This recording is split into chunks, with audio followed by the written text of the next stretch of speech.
Someone's in the kitchen at Chef's Plate, cooking up a storm, I know. Someone's in the kitchen at Chef's Place, he's the only chef I know. Someone's in the kitchen at Chef's Plate, cooking up a storm, I know. Someone's in the kitchen at Chef's Place, he's the only chef I know. How about them Giants? What I have here, Skip Bayless, is the official outfit of the GOAT. Why you doing this to me, Skip? Go man, yeah, that's him. How about them Cowboys? How about them Cowboys, Joy Taylor? Oh, one hand on your Nurkic. Flatline. You know what, Skip? I already know you're going to interrupt me. You're going to be very nasty to me. I'm going to go ahead and pop me 2 of these gummies. Really? Sorry. My blood pressure, I don't want my blood pressure to get up. You just have me all wrong, Skip. I'm really a good guy. Everyone will vouch for me.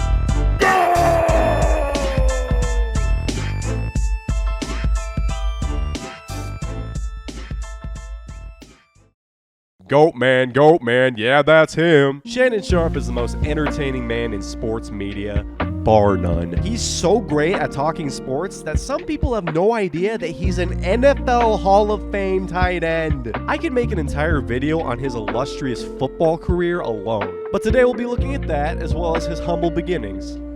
And I mean really humble beginnings. And his media career, where he's somehow found more success off the field of play than on it. But before we get into that, I just wanted to say thank you so much for 50 subscribers. It means a lot. But I'm just getting started, so hit the subscribe button if you're enjoying the videos, and without further ado. Shannon was born in Chicago in 1968. Yeah.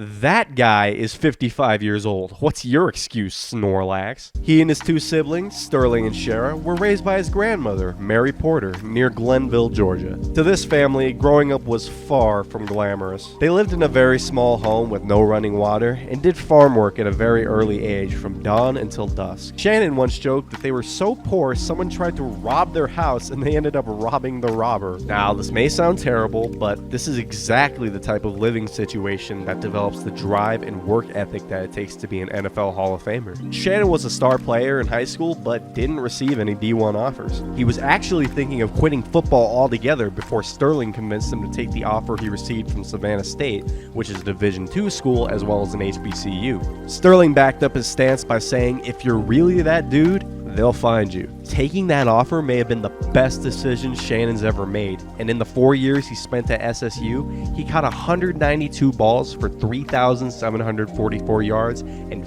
40 touchdowns. This was enough to gain the attention of the NFL, but if they had any idea who this young player was going to become, he would have been drafted much higher than 192 overall back in 1990. Shannon's NFL resume speaks for itself. 815 receptions for over 10,000 yards and 62 receiving touchdowns. He also won 3 Super Bowls and went to 8 Pro Bowls. These numbers were good enough to land him in the Pro Football Hall of Fame as part of the 2011 class. It's hard to believe that none of this would have happened if Sterling hadn't convinced him to take the offer from Savannah State. And in Shannon's Hall of Fame induction speech, he made the case that his brother should be in the Hall as well, even though his career was cut short by injury. All I can do is ask in the most humblest way I know how, is that the next time you go into that room or you start making a list, think about Sterling Sharpe's number for 7 years. That's all I ask.